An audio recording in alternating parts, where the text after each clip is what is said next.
Get ready for a wild ride because this week's episode of The Real Housewives of Salt Lake City is a roller coaster of drama, awkwardness, and unexpected twists. But here's where it gets controversial. Bronwyn's luxury yacht vacation turns into a charter from hell, and it's not just the stormy weather to blame. Let's dive in. The episode kicks off with a surprising scene. Bronwyn, instead of enjoying the plush comforts of her cabin, spends the night on a pool chair under the stars and rain. Why? She'd rather endure the elements than share a bed with Britani. And this is the part most people miss. Even the 3 a.m. downpour couldn't change her mind. Little did she know, her chosen spot on the deck was the perfect eavesdropping location for Britani and Lisa's morning chat about her. Lisa casually drops that Bronwyn had asked her to arrange a meeting between Gwen and her grandparents last season. A revelation that sets the tone for the day. At breakfast, Bronwyn, hoping for a lifeline, asks Mary if she can crash in her room. Mary's response? A swift and unapologetic no.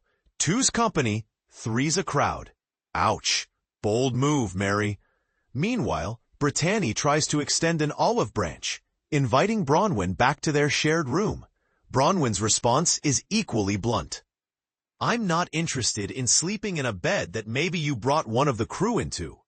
She's referring to Britani's attempts to charm Captain Jason, which, thanks to Bravo's ever-present cameras, are quickly debunked as a simple air conditioner fix.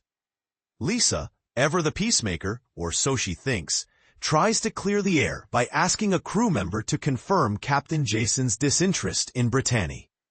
But here's the kicker. Lisa, who's quick to call out others for gossip, is now accused of hypocrisy by Bronwyn. Talk about irony.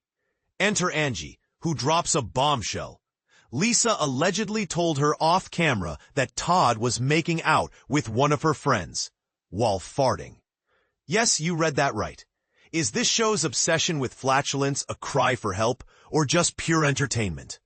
Mary Cosby, in her confessional, sums it up perfectly. If someone told me my husband was making out with someone and farting, I don't know which one I'd be more devastated about. Lisa, surprisingly, doesn't deny it, admitting she shouldn't have said it. This raises questions.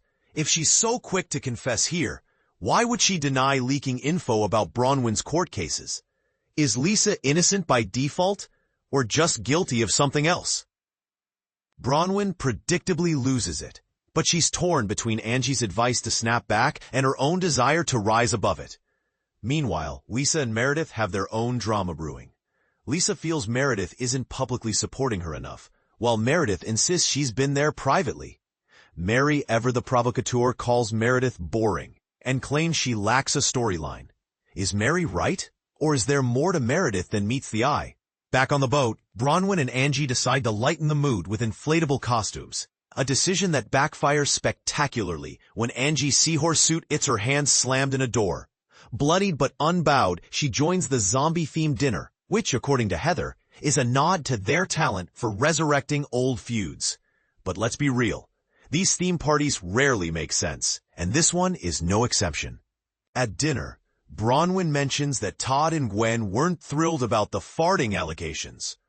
Lisa apologizes, promising to keep Bronwyn's family off limits. Is this genuine growth, or just damage control? Meanwhile, Britani steals the show by throwing up over the side of the boat, then immediately sipping tequila. Meredith's incredulous reaction, "Why are you drinking tequila when you just threw up?" is met with Britani's deadpan, "'Cause I'm trying to feel better." Is this the most relatable moment of the season?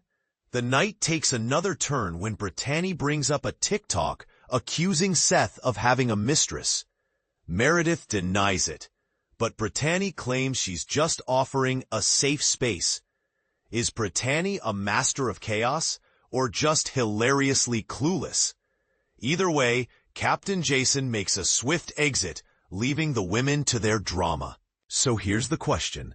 Is this cast's dysfunction pure entertainment, or a recipe for disaster? Let us know in the comments, and don't hold back.